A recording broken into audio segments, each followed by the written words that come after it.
Վանալճի հարավ ձգվող տարածքում մեր թվարկությունից առաջ երկրորդ հազարամյակում ապրում էր 8 ազգակից ցեղերից բաղկացած Ուրուատրի ցեղախումբը։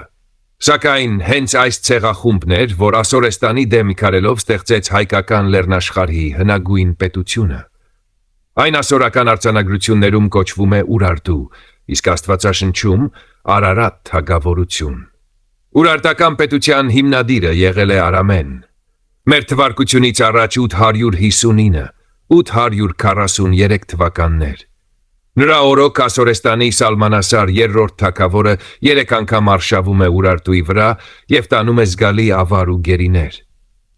Մեզ հայտնի հաջորդ թագավորը եղել է Թութիպրի որդի Սարթուրի առաջինը։ Մեր թվարկությունից առաջ 825 թվականներ։ Թուշպանն է հիմնադրել։ Նա այդ մասին թողել է արձանագրություն, որտեղ իրեն անվանում է Մեհծ արքա, Հզոր արքա, Տիեզերքի արքա, արքաների արքա։ Մեր թվարկությունից առաջ 825-810 թվականներին իշխում է Իշպույնին, իսկ մեր թվարկությունից առաջ 810-ը, 786 թվականներին նրա որդի Մենուան։ Նրանք ընդարձակում են Ուրարտուի տարածքները և գրավում Մուծածիր քաղաքը,